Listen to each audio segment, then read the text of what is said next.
Irmãos, nós vamos recomeçar o estudo que nós já começamos a semana passada, vamos retomar. E só para deixar aí em sintonia quem está hoje aqui com a gente pela primeira vez, né, que eu vou apresentar já já, nós estamos estudando o significado e o sentido da vida cristã. A ideia desse estudo é que você compreenda o que é e para que serve a sua vida cristã. Para que serve uma vida com Cristo? Para que a gente vai a uma igreja? Para que a gente tem uma Bíblia? Qual a diferença de ser um cristão e não ser um cristão? Quais são os elementos que fazem com que você, cristão, seja realmente alguém diferente e, de certa maneira, seja positivo para você ser um cristão? É óbvio que não é só ter uma religião, ser um cristão é só ter uma religião, ou ir a uma igreja cristã, evangélica, católica ortodoxa. Ser um cristão insere você numa coisa muito maior, numa maneira de ver o mundo, de ver a vida, de ver as coisas, que diferencia você das outras pessoas. E esse é o ponto que a gente está explicando. Eu expliquei na semana passada que estou usando essas duas palavras de um jeito bem peculiar. Eu não sei como é que se usa na filosofia, como é que eles usam filosoficamente essas palavras, tecnicamente, na filosofia, mas a ideia de significado, para mim, é o que é. O que é a vida cristã? O que é o significado? Qual o significado? O que é a vida cristã? Tá bom? E a ideia de sentido, é para quê? Para que é? Para que a vida cristã é o que ela é? Deu para entender isso? Porque a ideia de sentido, assim, tem muito a ver com direção. Significado tem a ver com conteúdo. Então vamos trabalhar, sempre vocês vão ouvir eu falando, qual o sentido de você fazer isto? Vamos tentar aplicar isso na prática? Qual é o sentido de vocês estarem aqui?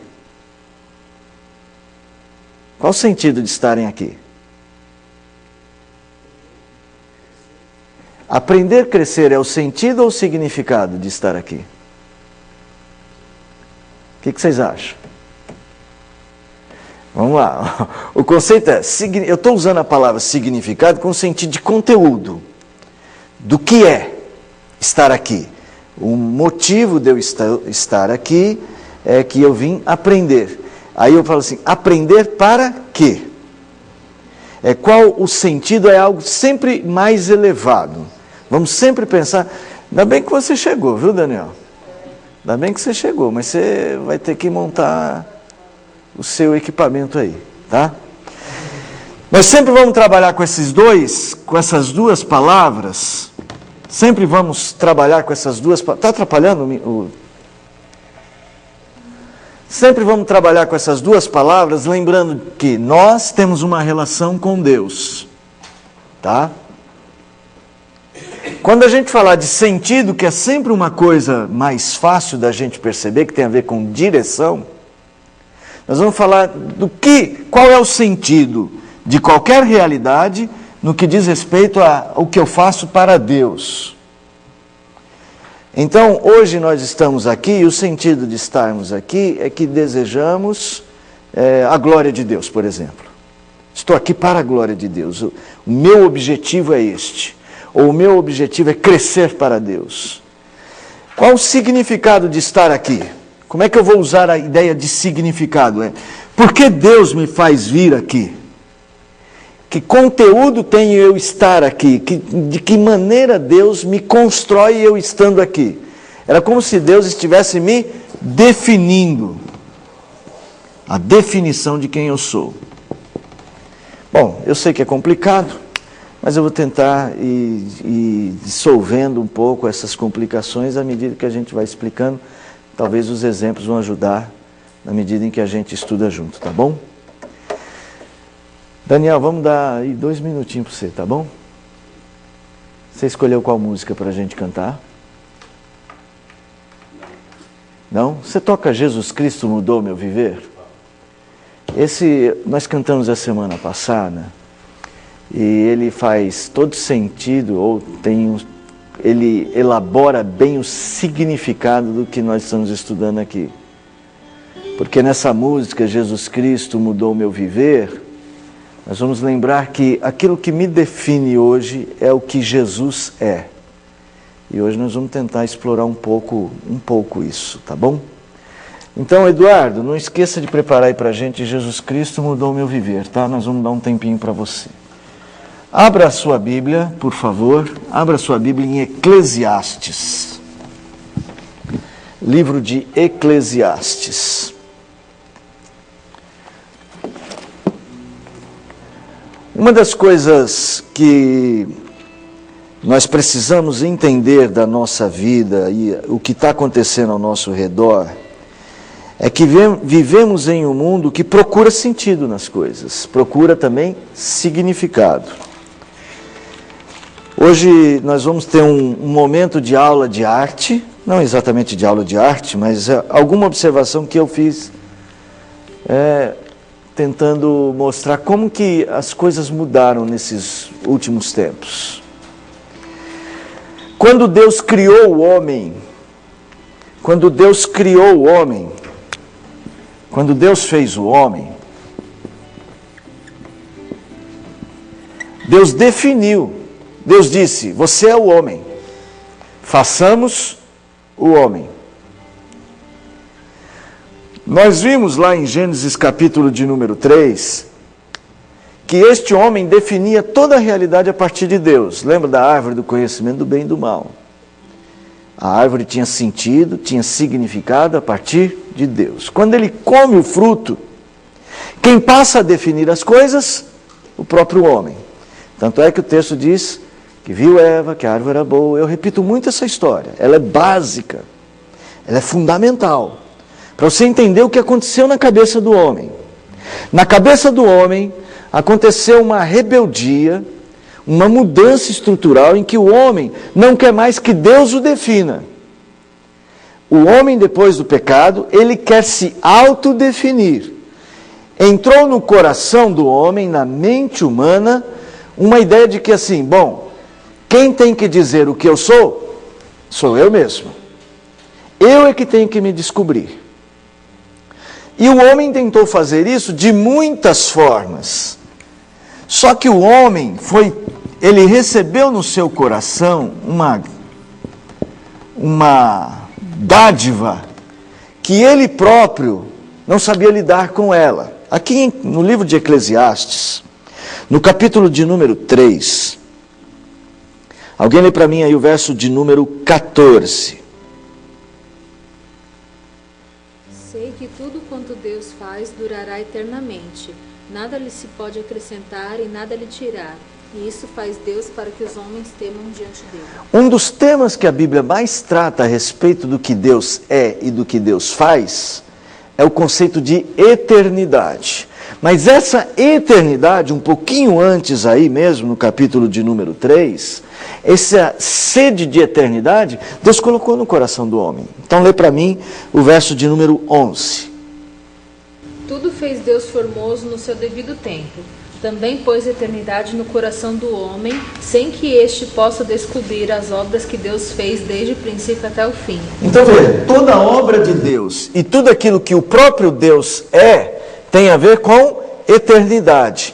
E no coração do homem, que eu uso sempre a ideia da mente para ser o coração do homem, Deus colocou a sede da eternidade. Sede da eternidade é sede do homem por Deus. Na filosofia, as pessoas chamam isso de transcendência. O homem, para se sentir completo, ele precisa se sentir maior do que ele é. É por isso que o homem sempre procura um alvo. A gente sempre tem um alvo na vida. O homem que se acomoda, se sente pequeno, se entristece.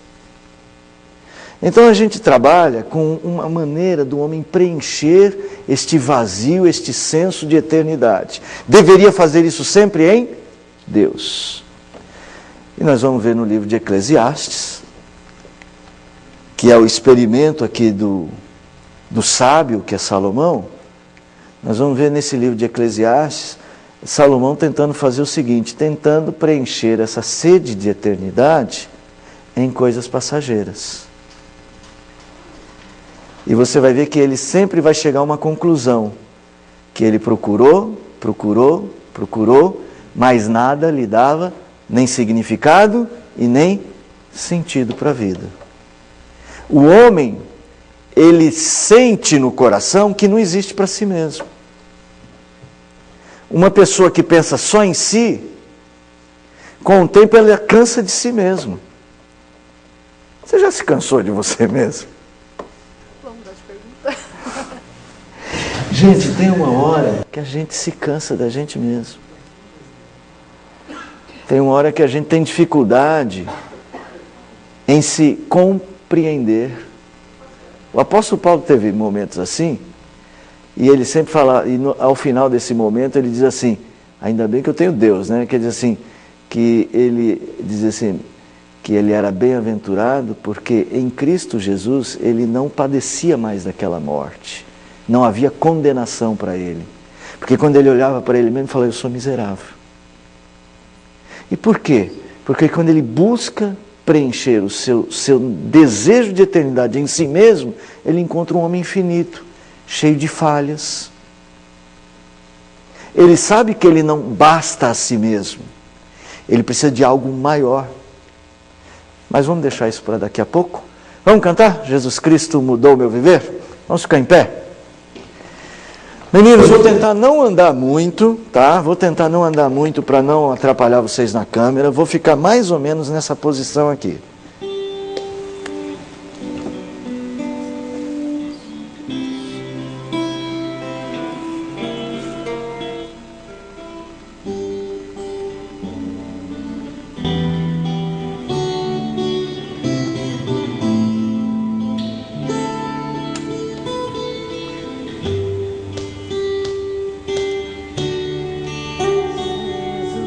Cristo mudou meu viver, Jesus Cristo mudou meu viver,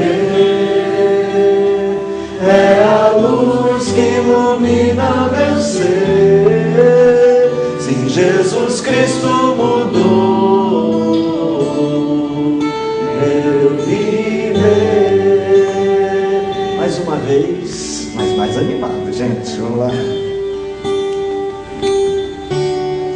Jesus Cristo mudou meu viver, Jesus Cristo mudou meu viver, é a luz que ilumina meu ser, sim, Jesus Cristo mudou meu viver.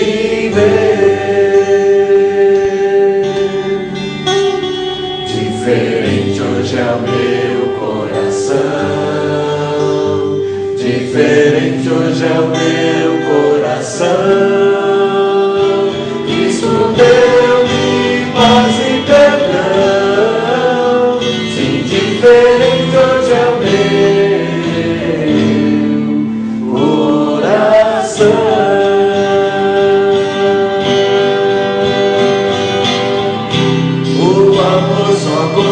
Em canções que falavam de ilusões,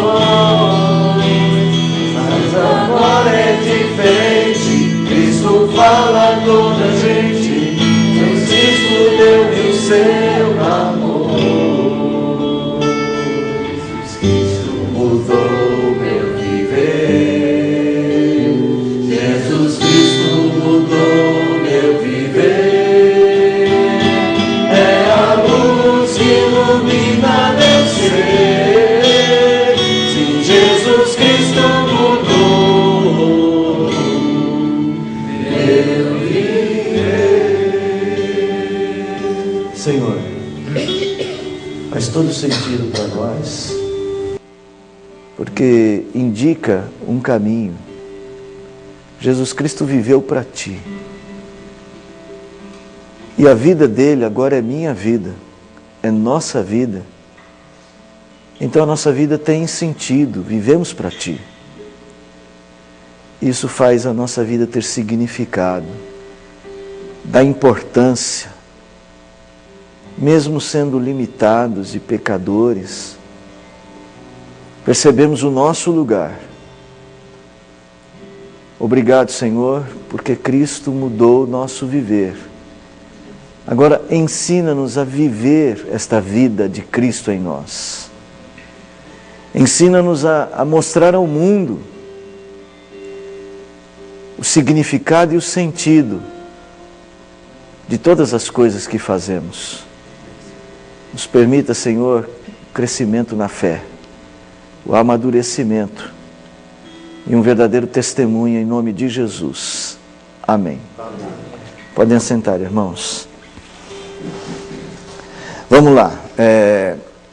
Eclesiastes é um livro que ele vai mostrar o pregador, o sábio, procurando entendimento nas coisas. Uma das coisas importantes para ler Eclesiastes é entender o que significa a expressão debaixo do sol. Lê alguém para ler para mim? Bruna, pode ser você, vai. Já está aqui, ó. Eclesiastes 1, verso de número 3. Leu do 1 ao 3, por favor. Palavra do pregador, filho de Davi, rei de Jerusalém. Vaidade de vaidades, diz o pregador. Vaidade de vaidades, tudo é vaidade. Que proveito tem um homem de todo o seu trabalho com que se afadiga debaixo do sol? Então veja só, irmãos, vamos lá. Quando Deus cria o homem, Deus dá significado e Deus dá sentido. Deus diz ao homem o que é o homem e para que ele existe. Isso faz do ser humano um ser importante e um ser relacional com Deus. Tudo que o homem faz tem a ver com Deus. Muito bem. Salomão sabe disto. Só que Salomão agora vai propor um experimento.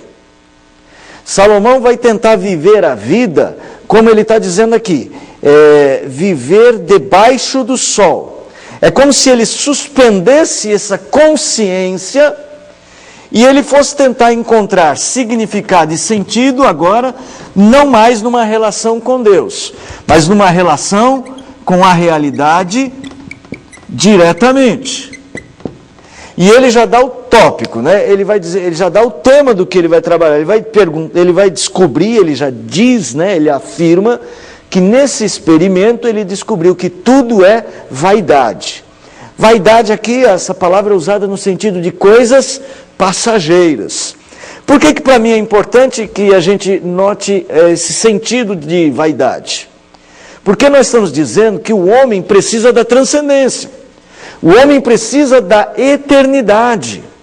O homem precisa da infinitude de Deus. Quando Salomão chega e tenta conseguir significado e sentido em coisas temporais, ele fala, tudo é passageiro, nada me satisfaz. Tudo é finito. Dá para entender isso? Gente, eu quero que vocês me perguntem, eu quero que vocês apertem para a gente trabalhar o conceito para ele ficar bom.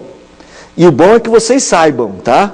Que não adianta nada eu sair daqui e falar assim, nossa, falei um monte de coisa hoje e tal, vou para casa feliz, e vocês vão para casa falando assim, Senhor, põe um pouquinho de cabeça na cabeça do nosso pastor, põe um pouquinho de consciência na cabeça dele, para ele falar umas coisas para a gente entender. Vamos trabalhar junto, tá bom, gente? Vou tentar ser o menos complicado possível e tentar desenrolar esse novelo embaraçado que é a minha cabecinha para poder ajudar vocês também, tá bom? Pois não. Interessante na NVI, o versículo 2, assim, que grande inutilidade, diz o mestre, que grande inutilidade, nada faz sentido. Nada faz sentido, não vejo para onde eu posso ir. Eu não sei como é que ele está usando a palavra sentido, o tradutor.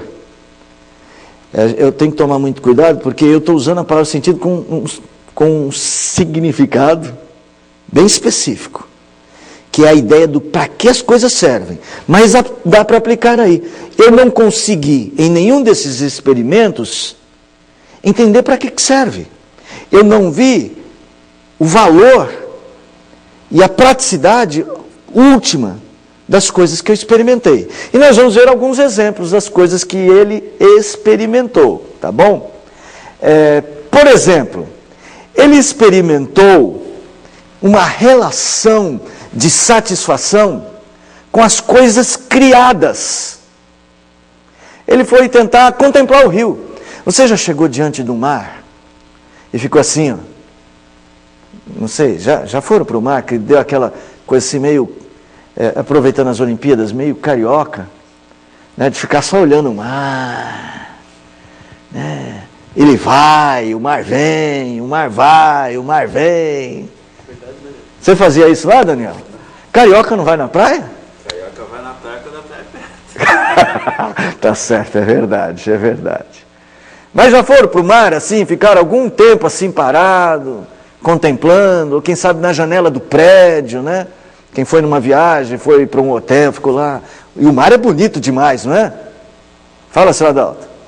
Eu quando vejo ficar assim perto, eu vejo o poder que tem as árvores dele, que é dominado por Deus, né? Certo, é isso mesmo. Faz aquele barulho, aquela potência alta, que só Deus que pode controlar, não viu? Certo. Então, mas o senhor está colocando Deus na história, né? O senhor está colocando, isso é muito importante, tem que pôr Deus na história, mas a questão é assim, mas há pessoas que vão para lá e falam assim, o mar me traz uma tranquilidade, o mar é uma maravilha. Imagine que Salomão tivesse feito isto. Então vamos lá, verso de número 7. Todos os rios correm para o mar e o mar não se enche. Ao lugar para onde correm os rios, para lá tornam eles. Aí chega uma hora que o mar vai e o mar vem. O mar vai e o mar vem. Gente, isso é legal para o turista, né? Mas você passa lá 20 anos vendo o mar indo e voltando. Chega uma hora que o mar cansa. Salomão, ele falou assim, a natureza é muito impactante, a gente sabe disso. Primeiro porque a natureza foi criada por Deus. Mas Salomão agora, ele não está experimentando a natureza a partir de Deus igual o seu Adalto fez. Salomão está experimentando entender a maravilha do movimento dos rios. E ele está lá, e para lá eles vão, depois eles voltam, depois tornam a ir de novo. Alguém lê para mim aí, verso de número 8. Eu li o 7, agora o 8.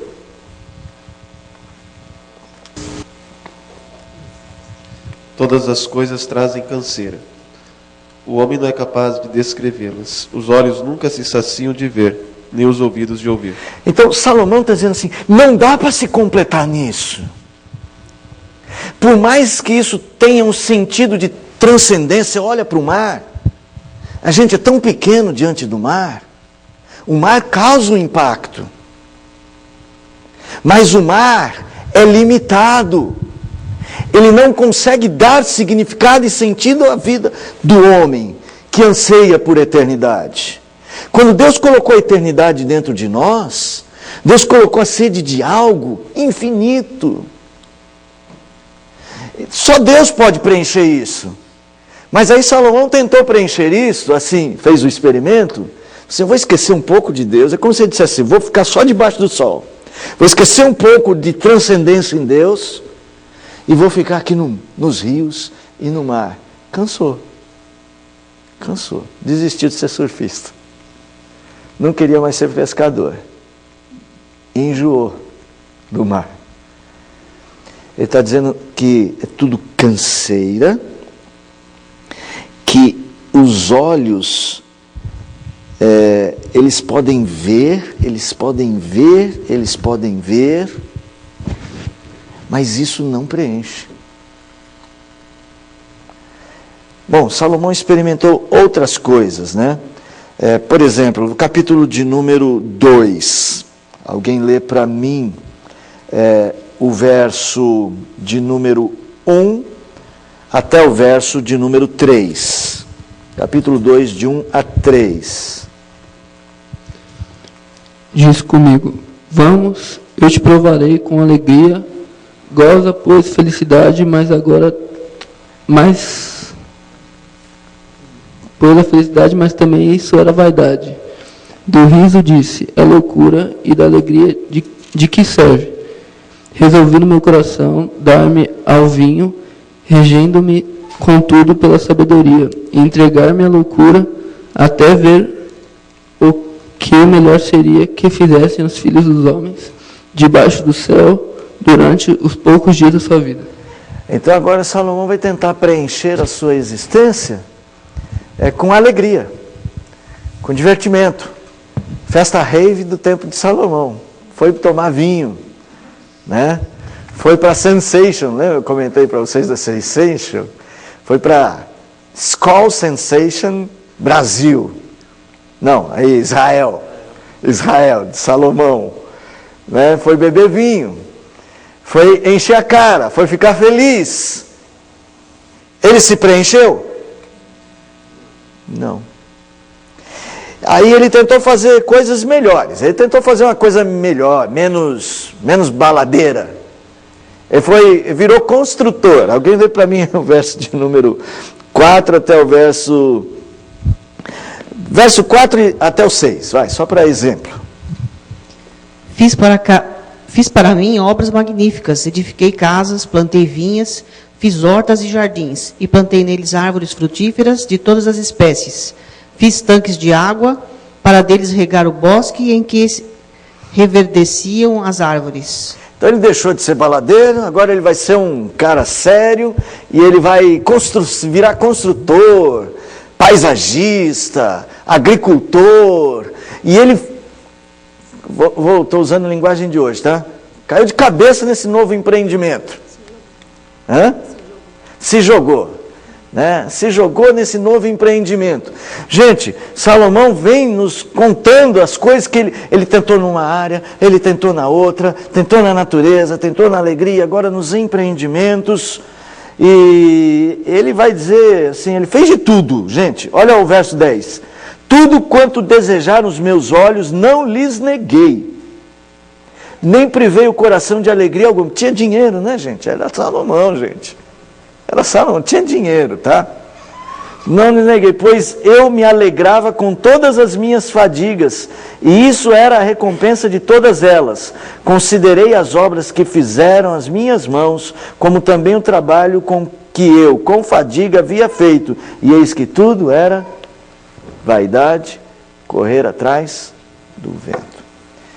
É um grande erro. É um grande erro a gente não buscar se completar em Deus. A alegria é uma coisa positiva e trabalho é uma coisa positiva. Só que sem Deus, ela deixa você infeliz. Já viu a alegria deixar alguém infeliz? Quando o sentido que eu busco nas coisas esquece de Deus, não me leva a Deus, ele só me leva a mim mesmo. Se a alegria, o sentido da alegria, do trabalho,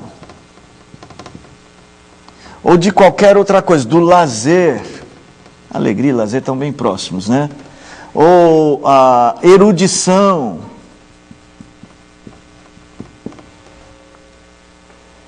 se o sentido destas coisas que a gente, se o significado delas não tem a ver com Deus, o sentido delas não é Deus, ela me leva a mim mesmo.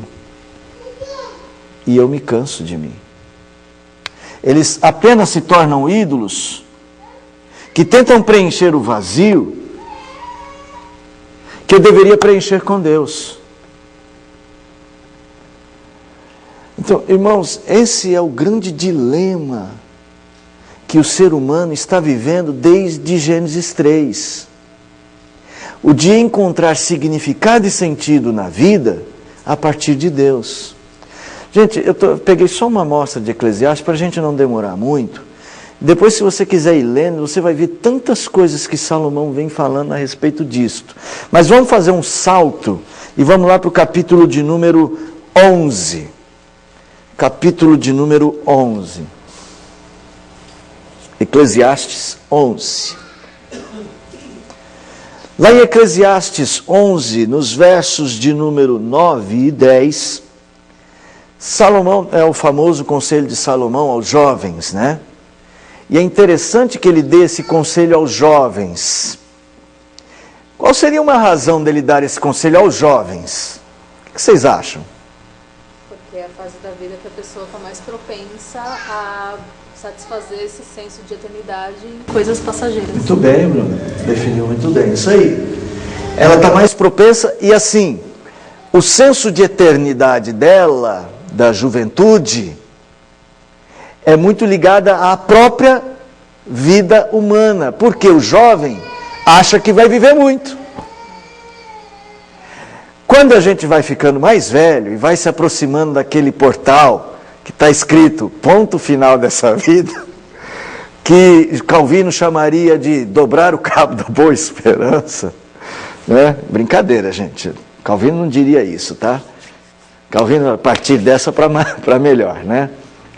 Quando a gente vai ficando mais velho, que a gente vai caindo na real de que tem menos tempo pela frente do que o tempo que já passou. Tem alguém já aqui nessa condição? Não precisa levantar a mão, não. Eu sei que vocês não gostam de falar disso. Então, você veja só. Vejam só. Quando a gente chega naquela fase da vida em que olhar para frente a gente encontra um horizonte menos distante do que aquele que a gente tinha, nessa hora o nosso senso de eternidade se aguça para uma coisa que tem que ser outra, que não pode ser a nossa própria vida. Dá para entender? Então, o coração do jovem, ele é fácil de se satisfazer em si mesmo. Então, Salomão vem dizer para o jovem, o que ele diz aí? Vamos ver o conselho. Quem é que vai ler? Verso 9. Alegra-te, mancebo, na tua mocidade. Mancebo é uma linguagem bem assim, bonita para falar de juventude.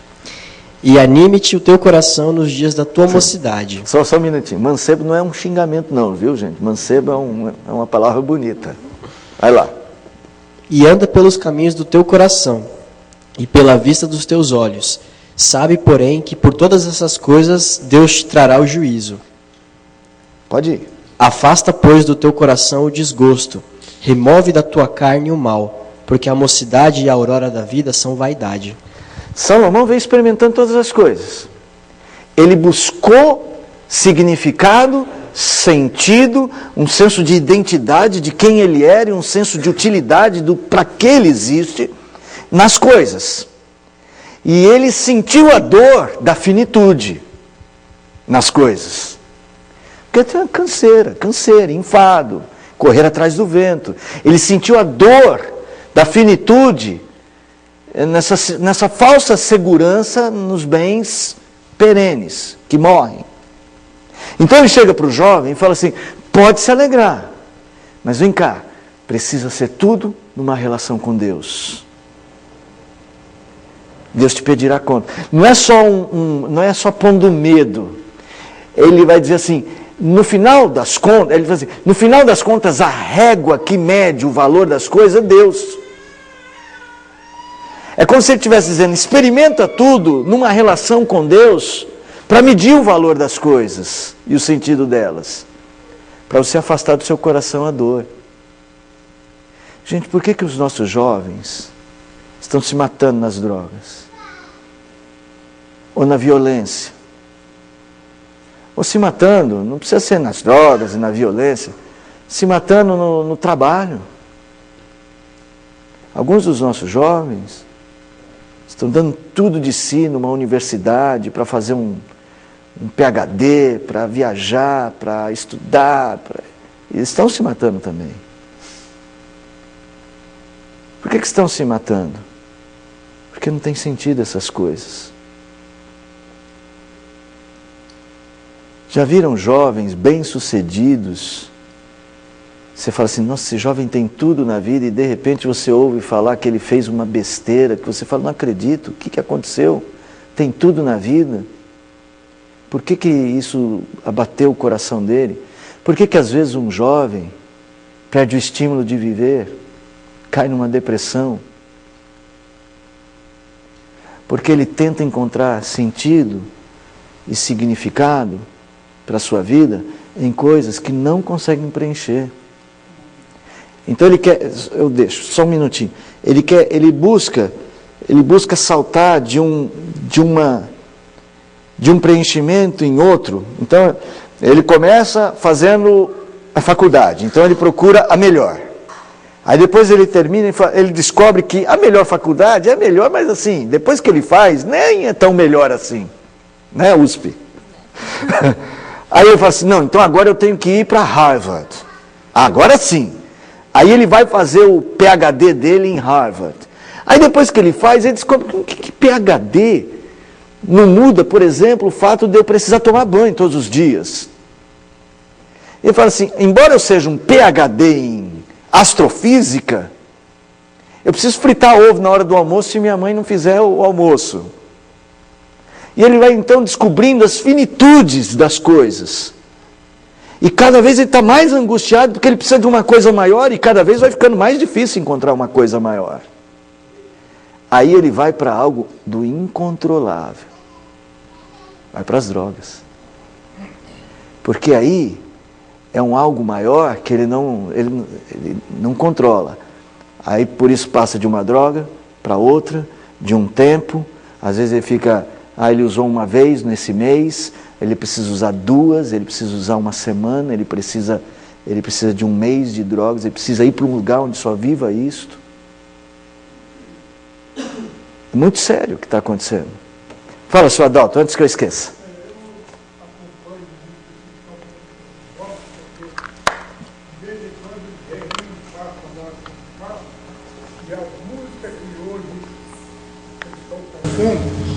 Só fala coisa que desagrada a Deus. De primeiro, quando a gente ensina a idade de menino, as músicas eram melódicas, bonitas, né? Até Deus gostava. Mas as de hoje é só palavrão. Irmão, faz questão que isso aí todo mundo escuta. Veja só, é que o senhor Adalto, o senhor tem uma mente conectada com Deus. Então o senhor ouve aquela música e o senhor fala assim, essa música não dá para, ela não tem valor, porque o valor da vida para o senhor tem a ver com Deus. Essa juventude, ela está vivendo aqui, sem Deus. Então a música é pela música, com elemento de sensualidade, é a música e o sexo é uma tentativa de se completar. E aí busca o sexo cada vez mais absurdamente diferente. Nós ainda vamos ver coisas bem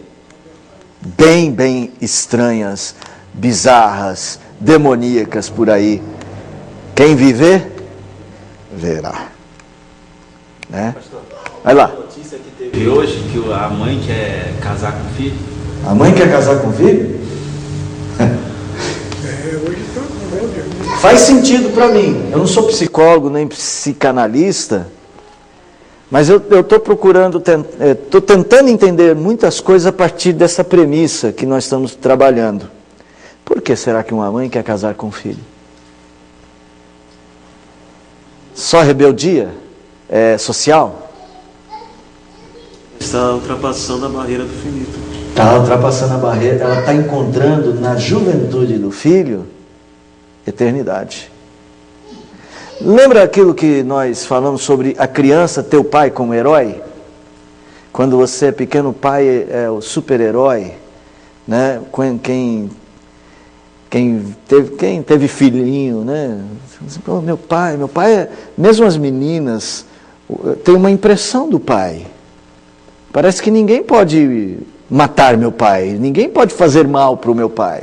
É quando a gente vai crescendo, e agora, infelizmente, cada vez mais cedo, a criança vai tomando noção de realidades finitas, mas enquanto a criança não tem noção da finitude da vida, o pai é o eterno para ela. E é o papel que o pai tem que fazer mesmo, que o pai está apresentando Deus para ela. Há uma hora que ela vai fazer uma transição do pai humano para o pai celestial. Essa mãe, ela está com uma mentalidade ainda, ela precisa de um elemento de infinitude, ela precisa de um elemento. O meu filho vai viver muito, se eu estiver com ele, quem sabe. Mas aí caso para os psicanalistas, né? A nossa lei eu acho que não permite, se essa senhora estiver ouvindo o nosso estudo, essa lei não permite, tá? A nossa lei. Ainda. Porque até as próprias leis que são feitas pelos homens vão revelando a angústia dos homens.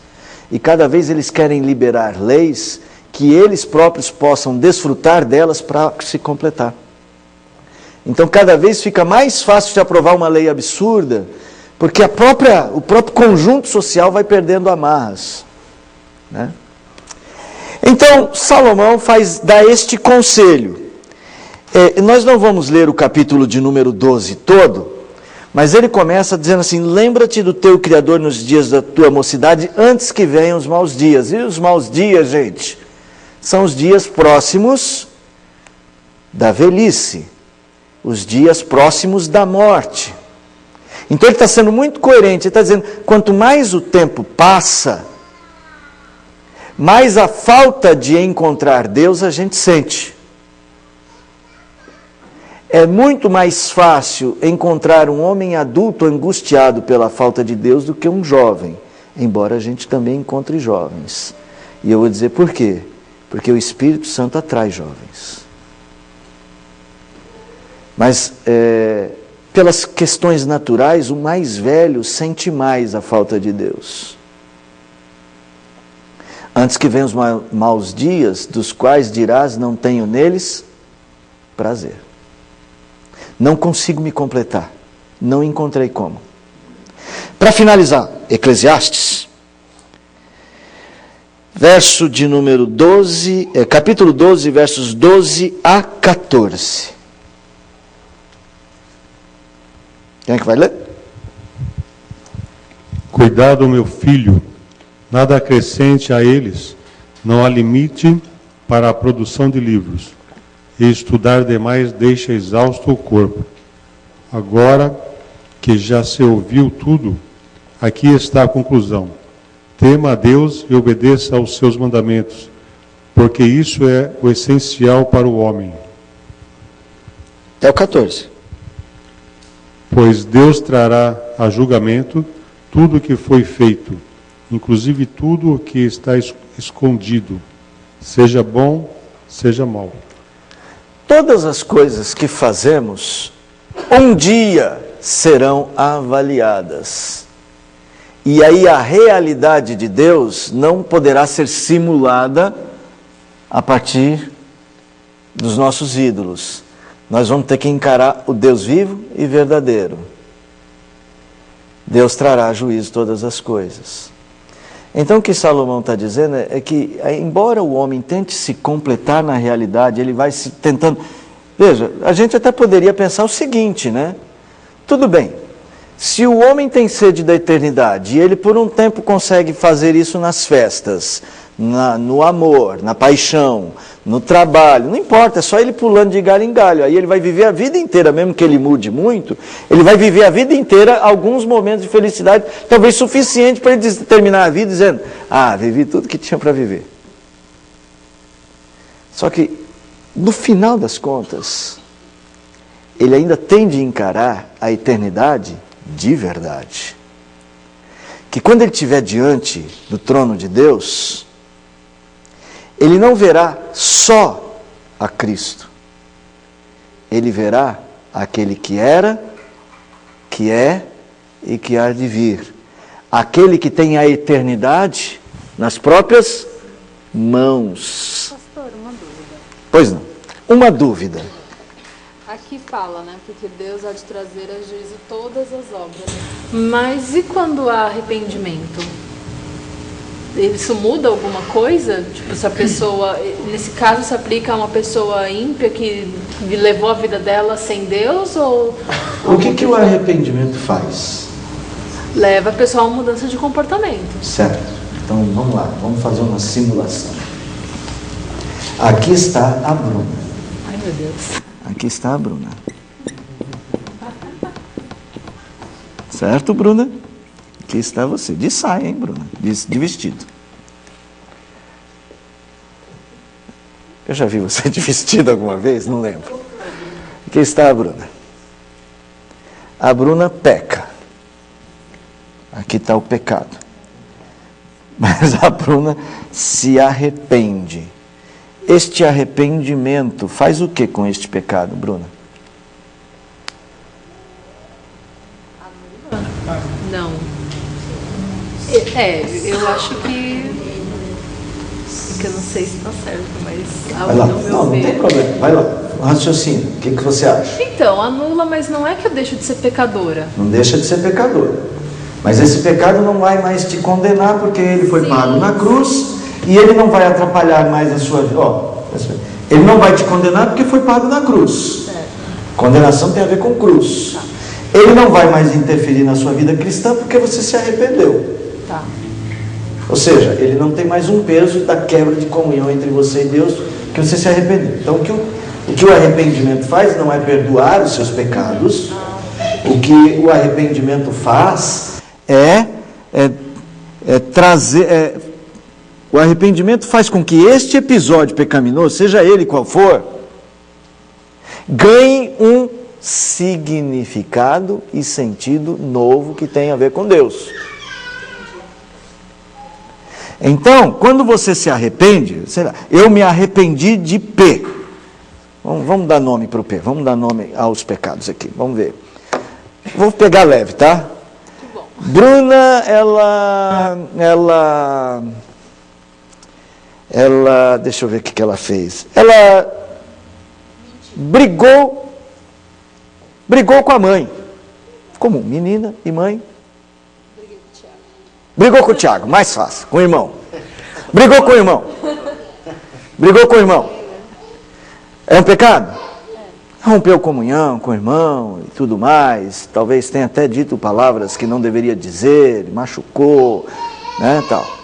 Quando ela se arrepende, o que ela faz? O que é natural o arrependido fazer? Vai lá pedir perdão. O segundo estado da Bruna é melhor que o primeiro?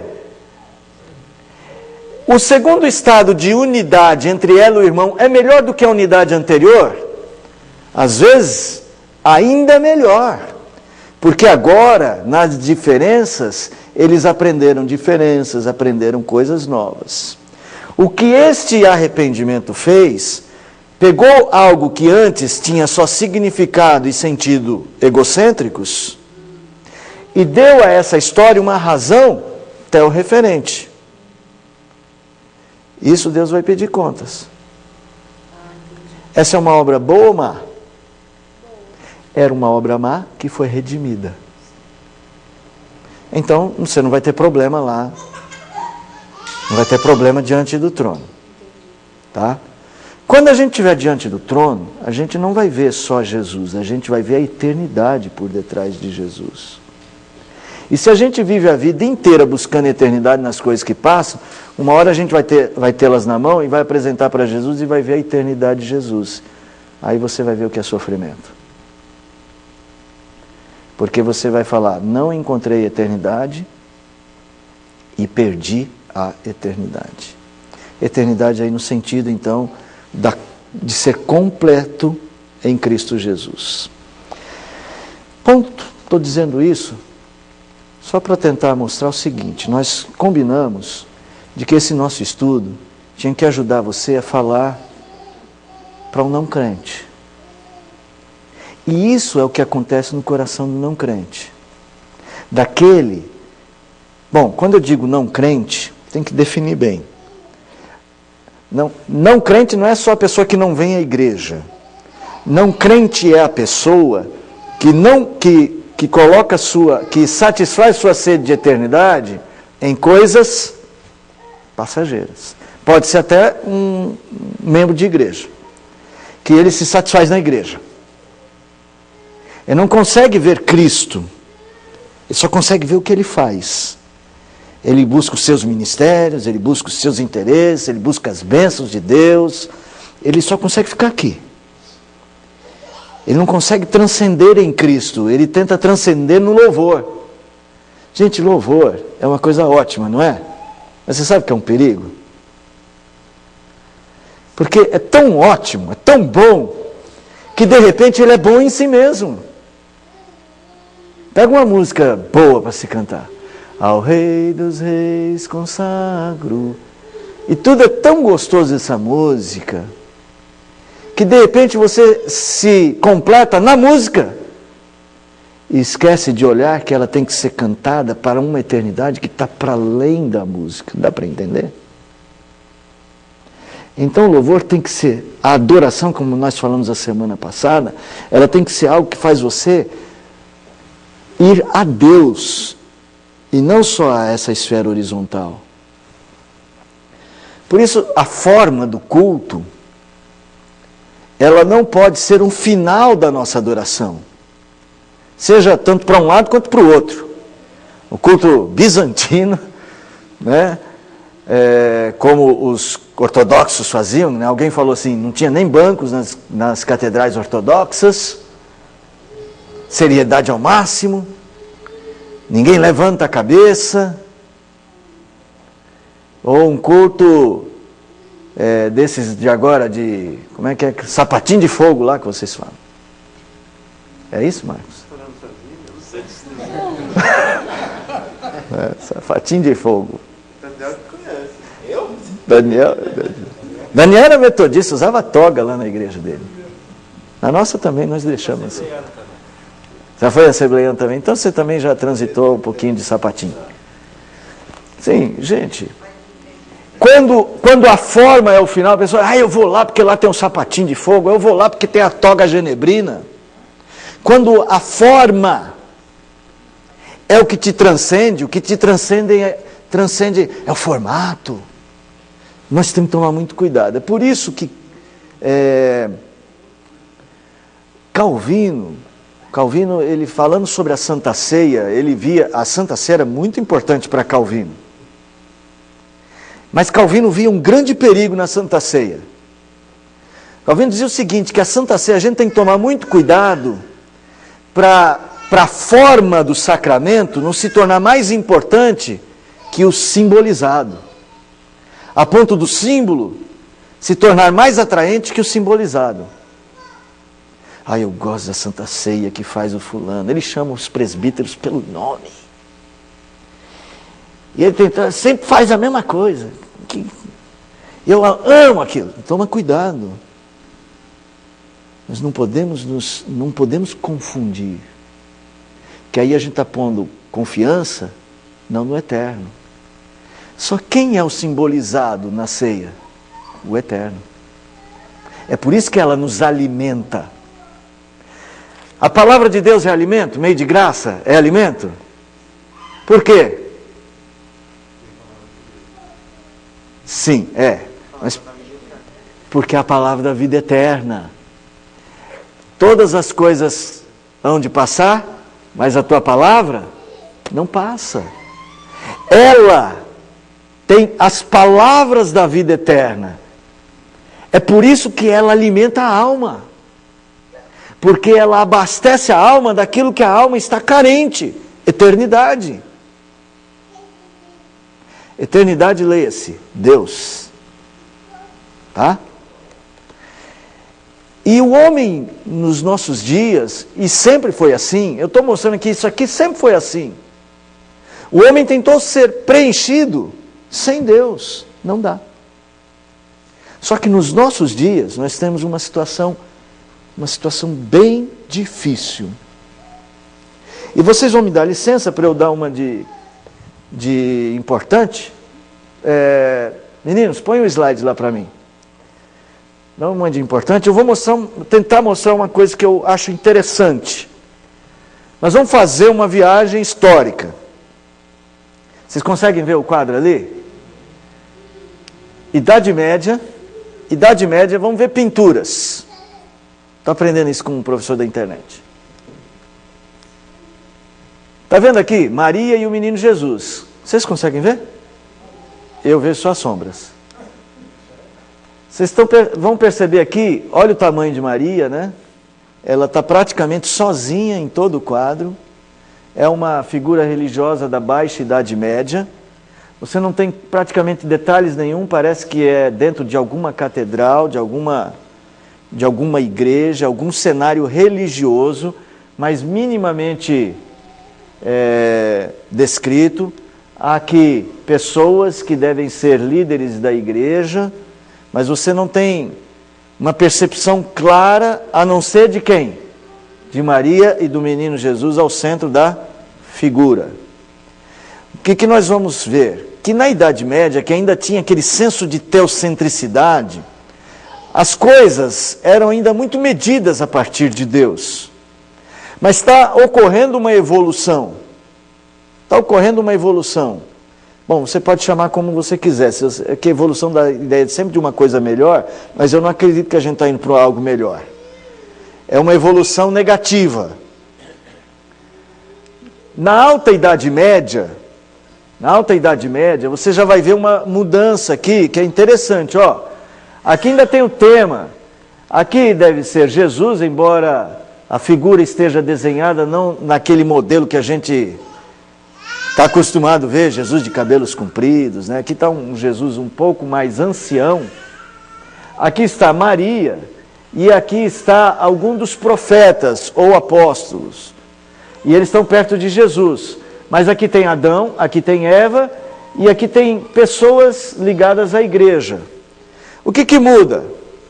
O que muda é que no final da Idade Média, ou na Alta Idade Média, começa a ter uma valorização não só da religião, mas também das coisas naturais. Aí você vai ver lá no fundo, olha o que tem. Lembra no quadro da Maria? Opa, para aí. No quadro da Maria não tinha paisagem nenhuma, só o importante era o que tinha dentro da igreja, né? Esse outro quadro aqui, olha o que é importante também, ter uma divisão de importância, embora ainda considerado meio inferior, a visão da natureza. Que o Marcos que está estudando isso, o andar de baixo, o andar de cima, o Schaeffer, né? E isso você vai ver lá em Tomás de Aquino, que ele vai falar as coisas da graça, o andar de cima, e as coisas da natureza, o andar de baixo. E ele vai dizer assim, é possível encontrar coisas de Deus aqui sem a influência disso aqui, só pela razão. Começa a haver uma mudança. Aqui é o Caravaggio. Aqui é o renascentismo. Já depois do final da Idade Média, começa a Renascença, e ele está pintando um tema religioso, não está?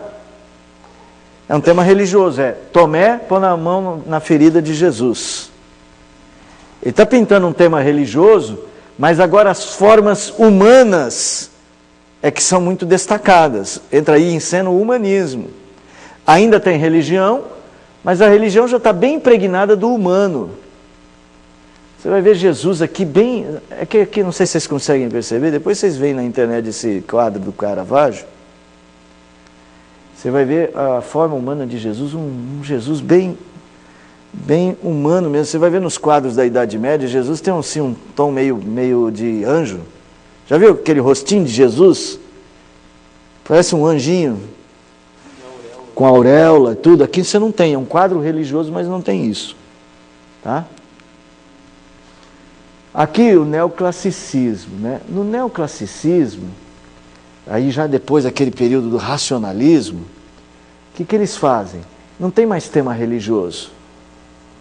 Aqui o neoclassicismo são as disputas humanas. Aqui esse quadro aqui, sabe quem que é? É um pintor que ele não está mais pintando coisa da religião. Aqui é a morte de Sócrates, o quadro.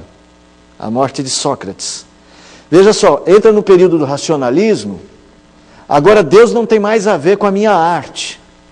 A minha arte retrata a racionalidade humana.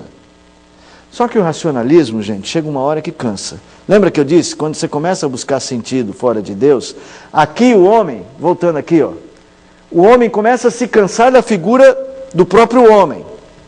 Ele parte então para a ideia de que eu preciso de algo que me complete. A razão, é o Descartes lá, né? Penso, logo existo. Só que isso aqui cansa. Tem uma hora que a racionalidade não explica tudo. Aí entra em cena o romantismo. E o que tem no romantismo? Está vendo esse quadro? O que é o centro desse quadro? Mais do que a pessoa, o sentimento, o susto. Não está uma cara de medo aqui, ó? Então ele não está mais retratando o ser humano, ele está retratando o sentimento do ser humano. Porque a racionalidade do ser humano não dizia tudo. Porque o ser humano também tem sentimento, então vamos expressar o sentimento. O homem está tentando se completar. Aqui é o realismo. Qual é a diferença do realismo para o romantismo? Ele é realista. É isso mesmo. Que bom, hein? É assim, no romantismo, você tenta retratar as emoções. Só que chega uma hora que você cansa das suas emoções. Já cansou de ser triste? Já cansou de estar de um jeito ou de outro? Não? Vocês nunca cansaram? Vocês são demais, hein? Aí ele não olha mais para os sentimentos dele. O que ele faz? Olha para as pessoas. E ele retrata daqui, eu não sei o que é isso aqui, eu acho que é a perua escolar daquela época. Viu, Helder? Só que aqui eles estavam indo para os jovens e adultos. A perua escolar do EJA. E você vai ver que não tem ninguém olhando para o pintor. O pintor está retratando a cena como uma foto, mas uma foto de gente comum, não tem ninguém importante. Ele está retratando a cena real. Isso tem a ver um pouco com o desenvolvimento da ciência, que a ciência fala assim, a ciência analisa o que é real. Então o realismo tem muito do cientificismo. Então o homem está tentando se completar, dizendo o seguinte, vamos tentar se completar nas coisas do jeito que elas são. É bem interessante. Só que cansa. Aí chega aqui, meu primo Pablo Picasso. Eu gosto de falar de gente famosa que é meu primo. Meu primo Pablo Picasso, porque é Pablo Picasso, não sei o que, Nepomuceno. Tá bom? Hã? Quem? Ande? Quem? André? Angre. Ah, Angre. That's beautiful, não? Beautiful. Escuta só. O surrealismo é uma visão diferente. Opa, peraí. É uma visão diferente do realismo. Por quê? Cansa o realismo. Aí o homem volta para dentro de si. Só que dentro de si, lembra que ele tinha cansado já dele no romantismo? Então agora ele está percebendo que ele é um homem confuso. Quadros surrealistas são interessantes. Você olha, você vê alguma coisa, mas tudo que você vê é distorcido. O que vocês veem aqui? Vocês veem uma pessoa? Mas você vê uma pessoa com dois rostos, então é duas pessoas com um rosto só. Dá para... Não é um quadro que você vê alguma coisa, mas ao mesmo tempo você vê confuso. O surrealismo, ele começa a mostrar como o homem moderno, o homem que veio da Renascença, está se cansando. E cada vez vai ficando pior. Aqui é o expressionismo. O expressionismo foi o seguinte, ele tentou pôr para fora aquele surrealismo e tentou fazer aquele homem complexo dentro de alguma coisa. E ele encontrou essa imagem não definida. E esse quadro aqui é muito interessante, aqui eu não sei se vocês conseguem ver, eu não vejo direito. Esse quadro aqui é famoso, é O Grito, já conhecem esse quadro? O Grito. Esse quadro, ele trabalha a ideia de que o homem está em desespero. Então ele está pondo para fora isto. Mais para frente, já terminando, arte contemporânea. Já foram no museu que vocês viram um negócio desse na parede? Quem gosta de museu, já foram? Gostam de museu? É fácil você ir no museu e ver um quadro assim. O que vocês veem aí? É exatamente isso que o pintor quer que você veja. O pintor quer que você veja cores, formas geométricas, o ser humano diluído nas formas, em qualquer forma, o ser humano não tem mais explicação e nem mais importância. Não precisa explicar o ser humano mais. Ele perdeu sentido. Tá bom. O que isso implica? O que eu estou querendo dizer com isso? Onde que eu quero chegar? Quero chegar assim, irmãos. Quando a gente vê o nosso mundo hoje, o nosso mundo, as pessoas... Eu tenho ouvido algumas palestras e as pessoas falam sobre modernidade. Elas falam sobre pós-modernidade, já ouviram? Então tem os nomes. Quando você chega lá na Renascença, século XIII em diante, às vezes um pouco antes, não é uma coisa muito precisa. Você começa um período chamado período moderno, que é o período que tem a ver com o progresso científico, com um rompimento total com aquela ideia que vocês já ouviram falar do rompimento total com o passado, um novo começo com o iluminismo. O homem moderno é um homem que basicamente Deus não é referência dele para nada, ele vive a vida do jeito que ela aparece, ele tenta sentir significado só nas coisas. Então, este homem moderno é o homem que abandonou Deus de fato. Ele está tentando encontrar sentido. Então, tem gente que está dizendo que nós, depois do século XX, nós teríamos chegado no século XX na pós-modernidade. Mas tem gente que diz que não, que o homem continua ainda com o mesmo sentimento de rompimento com Deus. Então, a modernidade continua. Então, alguns chamam de hipermodernidade. Tem um filósofo famoso agora, o Zygmunt Bauman, que ele chama que nós estamos num período ainda pior, uma modernidade fluida, ou líquida, é como ele fala. Dizendo, onde os valores se perderam totalmente. Lembra do quadro de arte contemporânea? Os valores do homem se perderam. O Bauman, eu estou começando a ler, né? Eu não tinha lido ainda, já tinha ouvido as palestras, algumas palestras no YouTube. Tem coisas no livro dele que eu falo, nossa, o cara não é tão moderno assim. Ele faz uma crítica da modernidade. Eu ainda não conheço a obra dele para saber até onde ele vai, mas até onde eu li, ele está fazendo sempre crítica à modernidade fluida. Ele está dizendo, nós estamos nos destruindo. Então o quadro O Grito está fazendo sentido, mas nós já estamos para lá do grito, para lá do desespero, nós já estamos no desmanchar.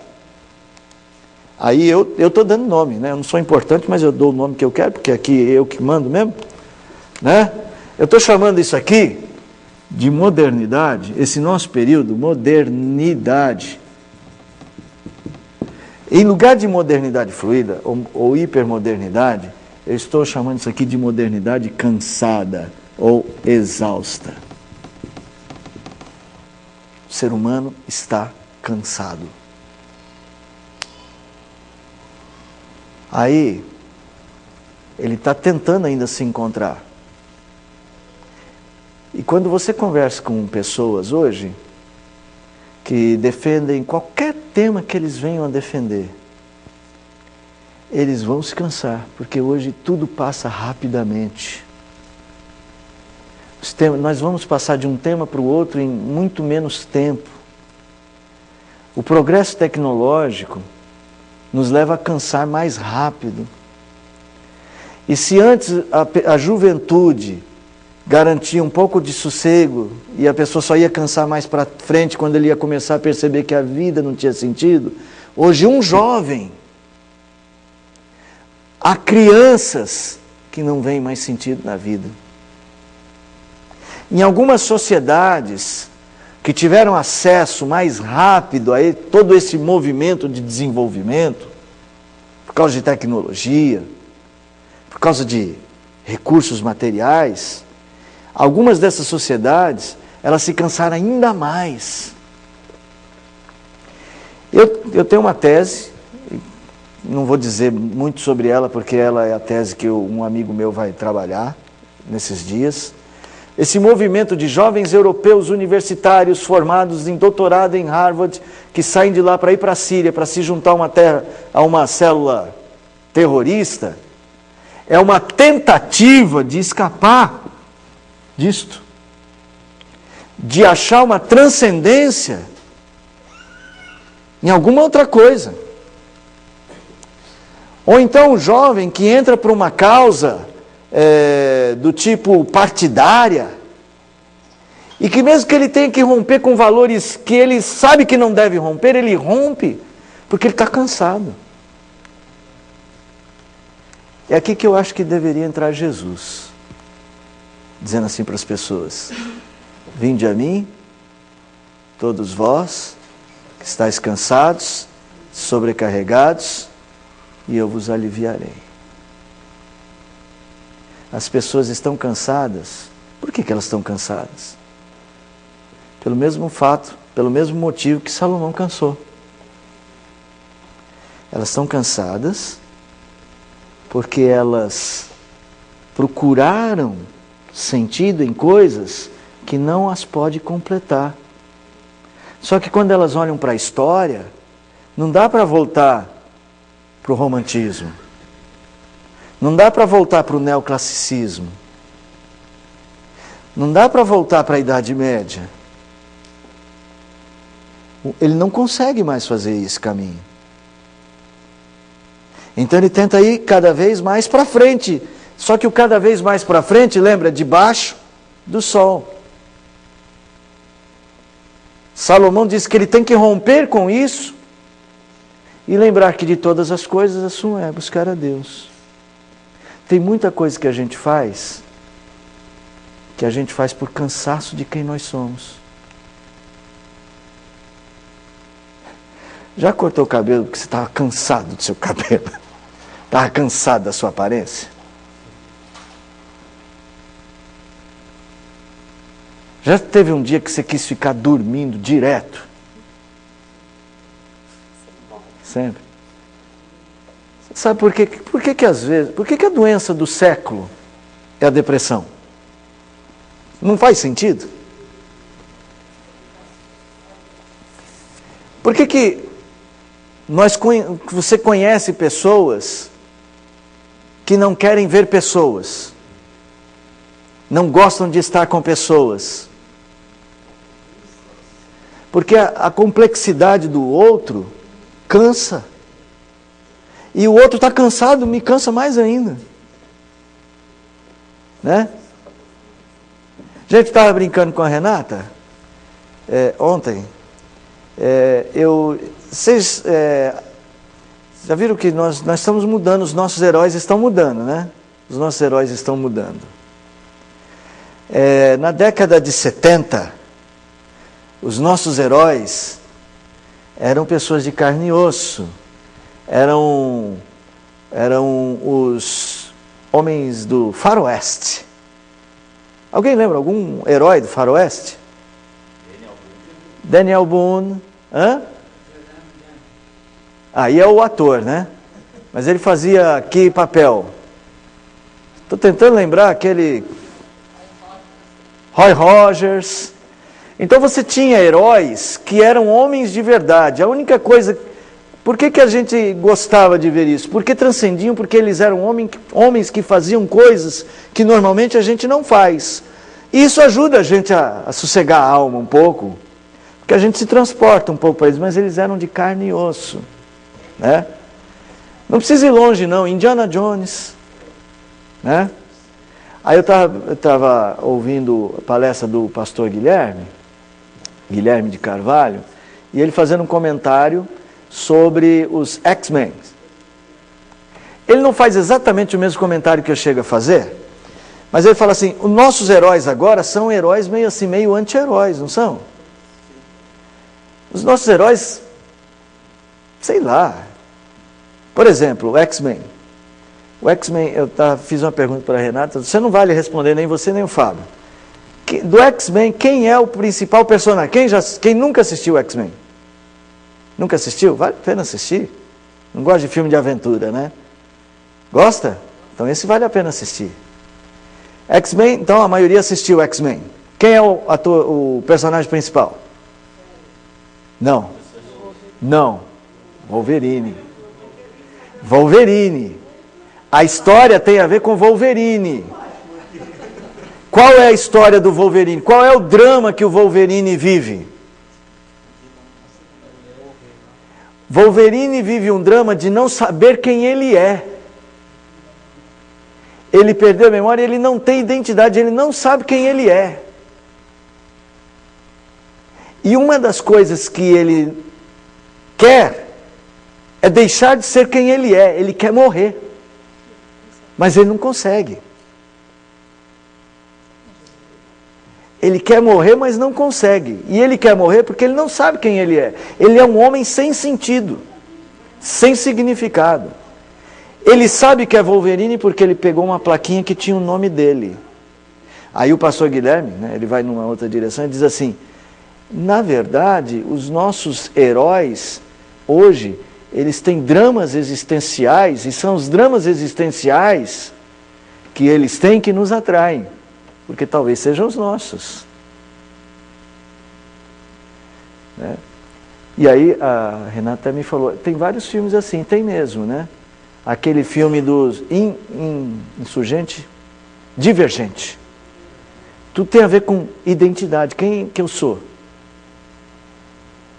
Eu lembrei do famoso Identidade Born. Além de famoso, Harry Potter. Harry Potter, tentando se descobrir quem são os meus pais. O Harry Potter, só que o Harry Potter tem uma família. O Harry Potter, embora ele seja um filme preparado para Hollywood agora, ele foi feito pela Rowling. Ela é um pouco antes, mas ele tem algum laço de família, só que ele tenta consolidar isso. Ele tenta ir buscar isso, para achar quem ele é. Só que ele descobre que ele tem a ver com um cara que ele não quer ter nada a ver. Ele vive o drama entre a família e um cara maligno, misterioso, e o mistério. É o drama de muitos jovens hoje, que vive o drama entre a família e o ser mal de um cidadão que ele não conhece. Então assim, os nossos moços vão para nossas universidades, os nossos filhos, e se eles não tiverem uma sólida identidade em Cristo, eles também se perdem. Porque lá eles encontram uma proposta de identidade diferente. E existem várias. A minha filha começou a faculdade de arquitetura na Universidade Presbiteriana Mackenzie. E na aula de recepção, que são os próprios alunos que fazem, os veteranos fazem, foi dito para ela assim: você se apresente, diga o seu nome, a sua idade e a sua opção sexual. Não é de chorar? Não é opção, não. Orientação. Sua orientação sexual. Os nossos jovens vão para a universidade, esse é o discurso que eles vão ouvir. Lembra que eu falei lá, nós estamos aqui nessa modernidade fluida. Não existe sentido e significado. Então, cada um diz o que é. Então eles tentam se encontrar em si mesmos. Isso tudo é o mundo que nós vivemos e nós precisamos aprender a apresentar o Evangelho para essas pessoas. Essas pessoas precisam do Evangelho, talvez como nunca na história. Só que essas pessoas estão cada vez mais rebeldes contra o Evangelho. Porque elas foram formadas numa mentalidade, o cinema, os livros, a política, todas as coisas formaram uma mentalidade anti-cristã, antiteísta, anti-Deus, anti-Cristo. Embora Cristo seja a resposta para elas, a gente tem que furar esse bloqueio anti-Cristo. E para furar esse bloqueio, só tem uma estratégia. Mostrar para eles que eles estão aqui, ó, na exaustão do sistema. Está acabando todos os recursos. Os recursos estão acabando. Oi? Oi? Pode falar um pouquinho mais alto, irmão. É?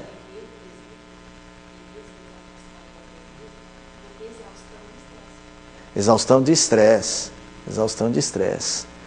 Então, eu acredito que exista uma exaustão nas tentativas de significado do projeto da modernidade. Não dá para saber o que é que vem por aí. Tomara que seja Cristo. Cristo voltando, no meio do caos da falta de sentido, e Ele estabelecendo o sentido final, aquele do final do livro de Eclesiastes. Deus irá pedir contas de todas as coisas. Tomara que seja isto. Mas Ele pode ser misericordioso ainda com muita gente, e a gente conseguir mostrar para muita gente que Ele está de braços abertos, recebendo pessoas de volta. Eu falo principalmente para vocês, jovens. Entendam isso. O significado da vida de vocês não pode ser em coisas de valor, de significado perene, porque elas passam. Não se apegue a modas passageiras. Não se apegue a coisas passageiras. Faça o que Salomão disse. Lembra-te de todas as coisas, lembra-te do teu Criador. Nos dias da mocidade. Insira Deus em tudo. Faça Deus dar sentido e significado a todas as coisas. Comece a redimir todas as coisas ao seu redor. Agora, antes de seguir adiante, peça perdão. Peça perdão por ter tentado se completar em algo passageiro, porque isso é pecado. Esse é o problema. O problema é que isso não é só uma tentativa e que isso é neutro. É que toda essa tentativa de se completar em algo que não Deus é pecado. O filósofo dinamarquês Kierkegaard, ele dizia o seguinte, a definição dele de pecado é: pecado é você querer ser o que você é sem Deus. E pecado também é você não querer ser o que é em rebeldia contra Deus. As duas coisas. Você quer se afirmar sem Deus, é pecado. E você quer se desafirmar e mudar de plataforma em rebeldia a Deus, também é pecado. Porque toda vez que a gente tenta achar significado para a nossa vida sem Deus, no dinheiro, nos estudos, no lazer, no futebol, no Palmeiras, no Corinthians. Hoje eu fui equilibrado, hein? Ninguém reclama. Tá? Não, Corinthians é modernidade exaustiva, né? Assim, toda vez que a gente tenta se completar numa paixão, se completar até numa responsabilidade, e tome muito cuidado, porque às vezes a gente tenta fazer isso na própria igreja, e isso talvez seja até mais perigoso, porque aí, quando eu falo isso, tem alguém que fala assim: tá vendo, é por isso que eu não participo de tudo na igreja, porque eu não quero me completar nos trabalhos da igreja, então eu só faço uma coisinha ou outra porque eu não quero ser ativista.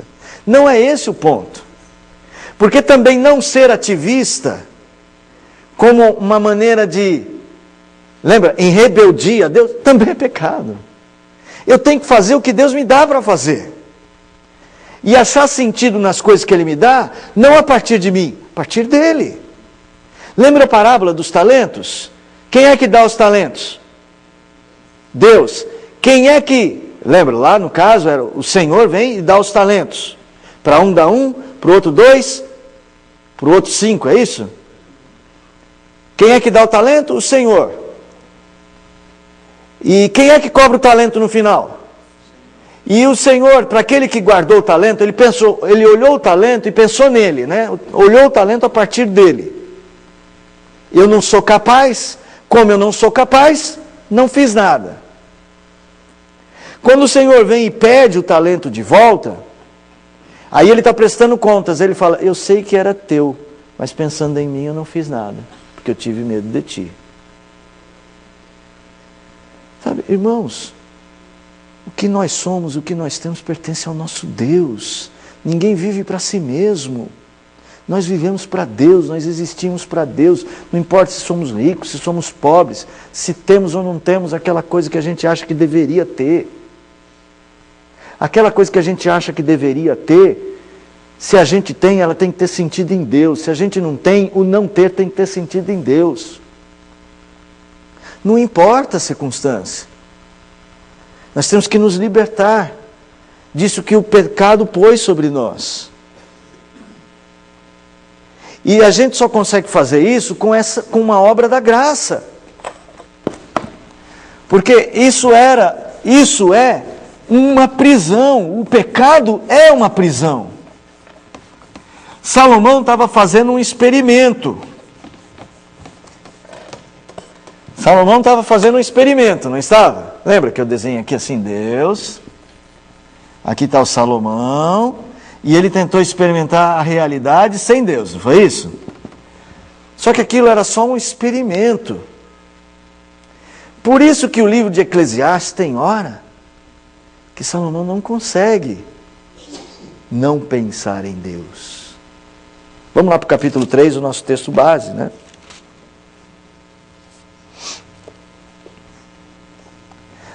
Tem hora que Salomão fala assim, essa é uma categoria que não dá para existir sem ela. Mesmo o esforço de Salomão para viver debaixo do sol, o viver debaixo do sol para Salomão ainda era parcial, porque no final das contas, ele fez um experimento, mas ele tinha uma relação com Deus.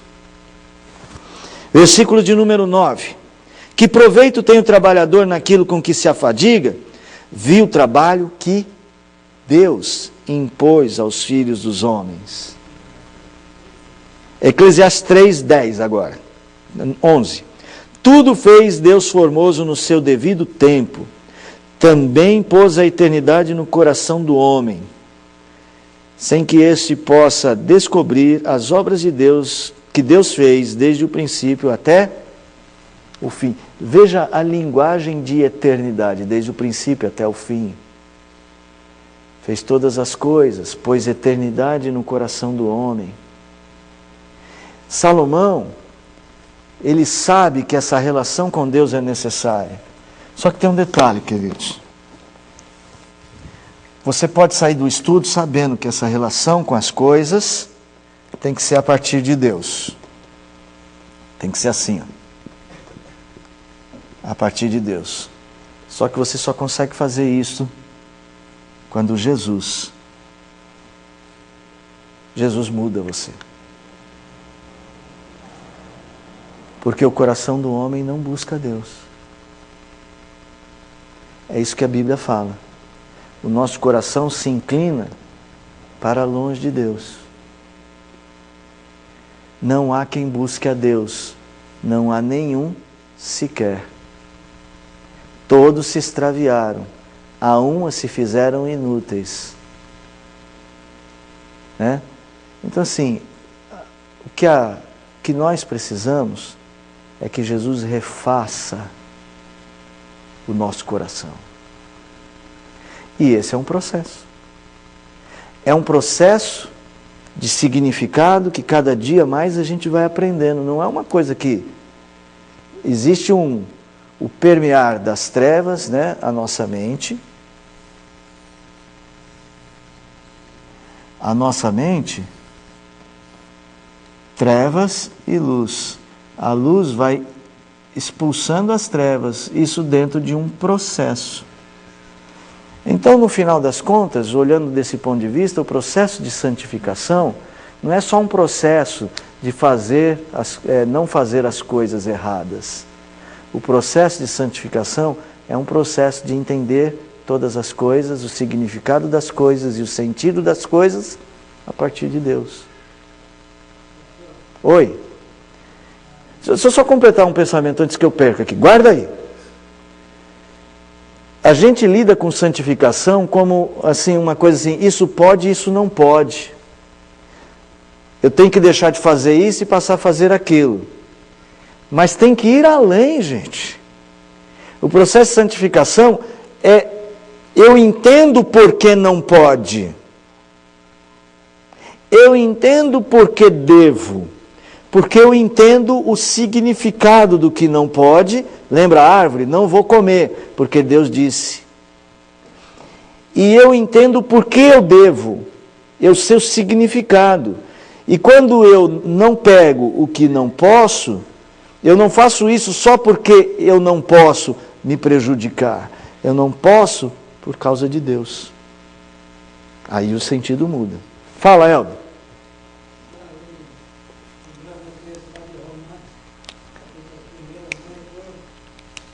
Importar, não tendo conhecimento de Deus, não glorificar como Deus e tal, Deus nos entregou as suas próprias paixões. Exatamente. Deus entregou eles, em lugar de buscar a Deus como o Senhor que vai dar sentido a todas as coisas. Lembra a eternidade de Deus? No versículo de número 19, acho que fala disso. Porque os atributos invisíveis de Deus, assim como o seu eterno poder. É o 20? Lê aí, lê aí.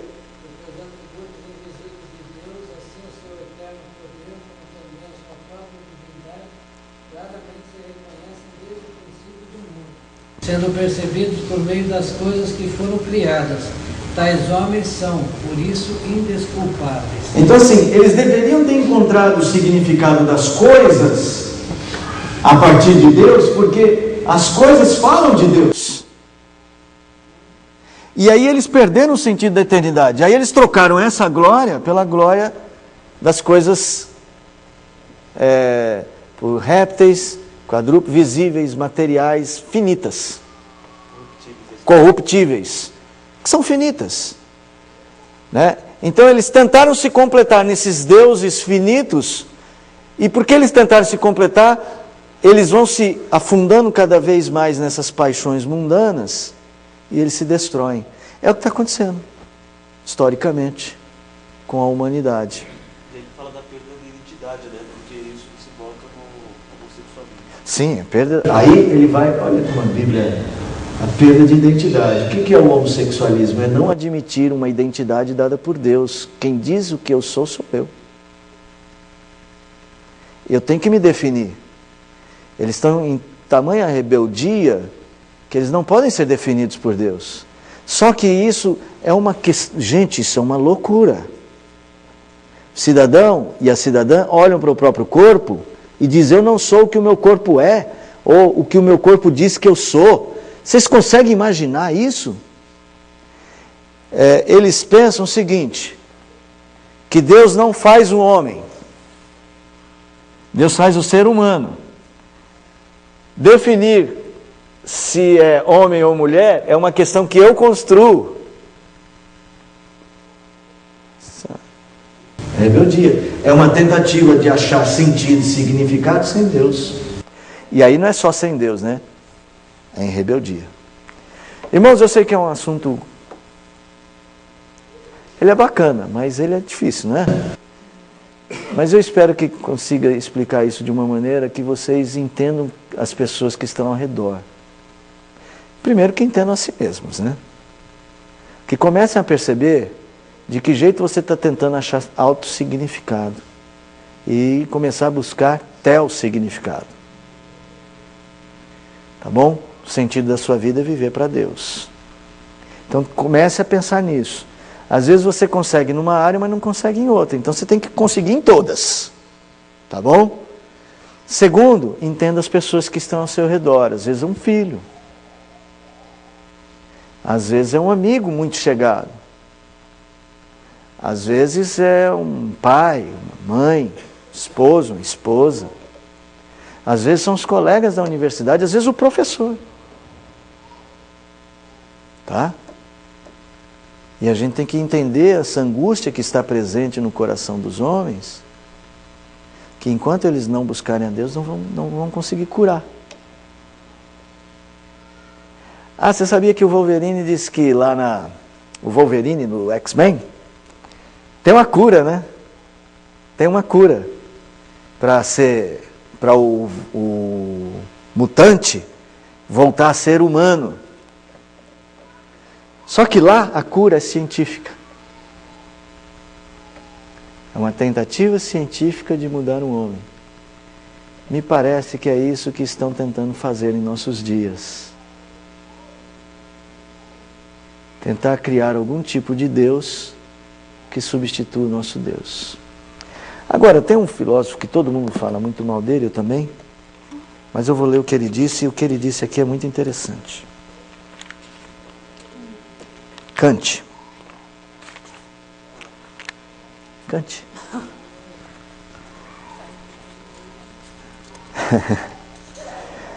A moral conduz, portanto, infalivelmente à religião, ampliando-se desse modo até a ideia de um legislador moral todo-poderoso, exterior ao homem, na vontade no qual reside um fim último da criação do mundo, o que pode e deve ser igualmente o fim último do homem.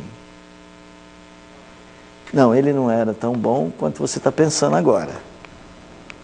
Mas Kant, que havia tentado mostrar que a gente tem que construir uma moral racional, ele sabe que esta moral, mesmo a moral racional, depende de algo mais.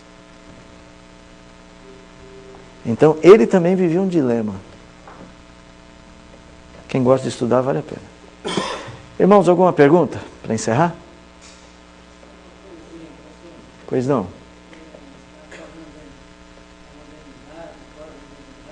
De depressão, de estresse, essa coisa toda, né? Eu estava conversando com a Viviana um tempo atrás, né? Que eu fico abismado de ver as crianças de hoje novinhas, né?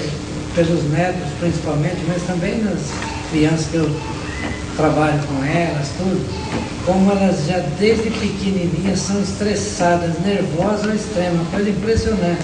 Eu estava comentando, na minha época, né, a gente, mãe não tinha nem, não falava, ultrassons era um palavrão, né, não existia isso aí. Ninguém sabia, né? Não tinha acompanhamento médico, não tinha nada, né, a mulher engravidava e curtia suas dores lá, 9 meses sozinha. Curtia já é uma palavra forte, tá? Mas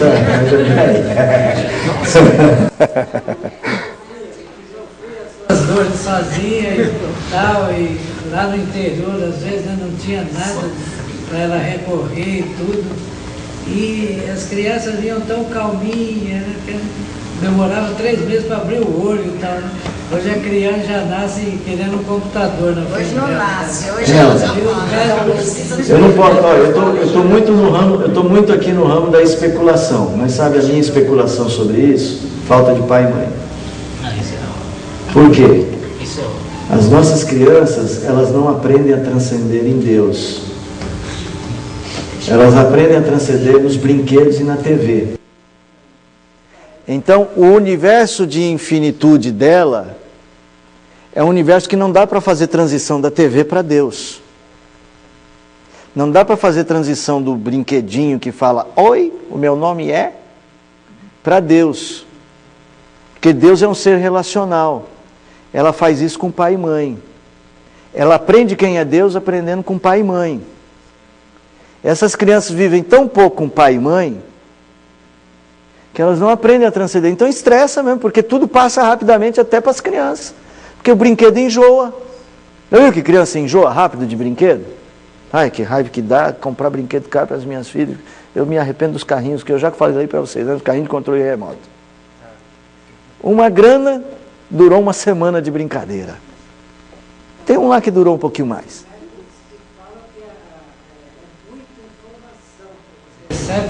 Só que assim, é uma informação hoje que amanhã já não tem mais valor, ela passou. O problema, para mim, né, aí eu estou dizendo que é na área da especulação, o problema para mim é que tudo que está na mão das nossas crianças é passageiro, então não dá instinto de eternidade, que precisa ser satisfeito para a própria criança, é o que eu penso.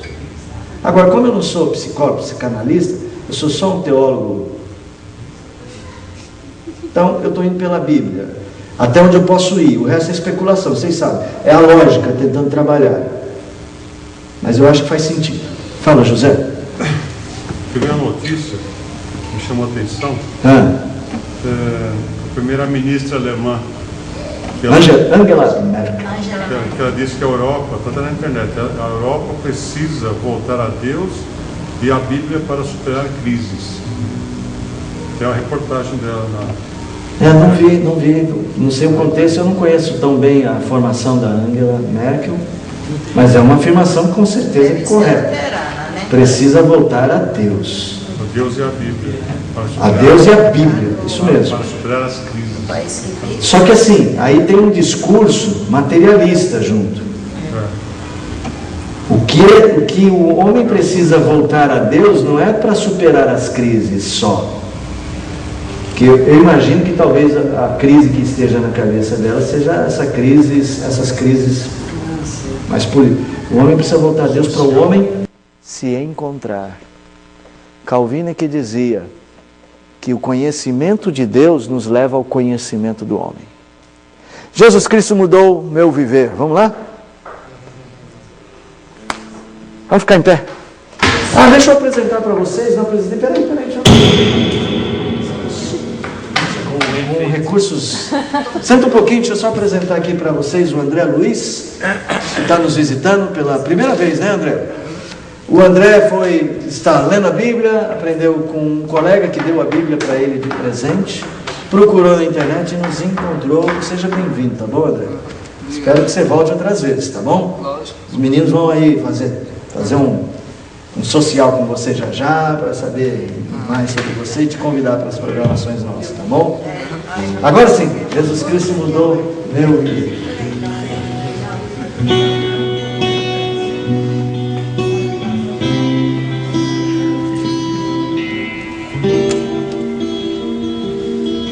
Pense bem nisso, o que significa isso. Diga de verdade.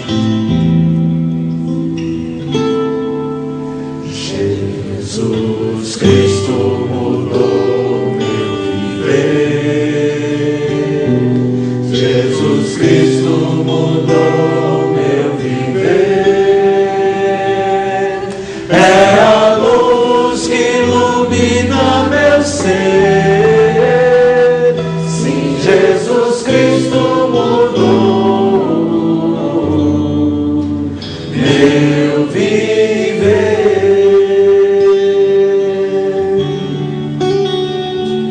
Diferente hoje é o meu coração. Diferente hoje é o meu coração. Cristo deu e paz e perdão. Sim, diferente hoje é o meu coração. Nada pode substituir Jesus.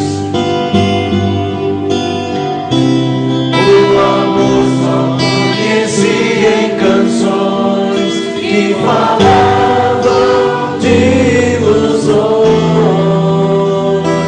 Mas agora é diferente. Cristo fala toda a gente, pois Cristo deu-me o seu amor. Jesus Cristo mudou meu viver. Jesus Cristo mudou meu viver. É a luz que ilumina meu ser. Sim, Jesus Cristo mudou meu viver. Mais uma vez, Senhor, queremos te bendizer pela graça que temos em Cristo, por podermos entender o mundo de uma maneira diferente, entender que tudo está nas tuas mãos e que tudo é para ti, e que tudo é por Cristo, para Cristo, por Ele e para Ele são todas as coisas. Senhor, faz todo sentido um viver assim, torna a nossa vida realmente, particularmente diferente.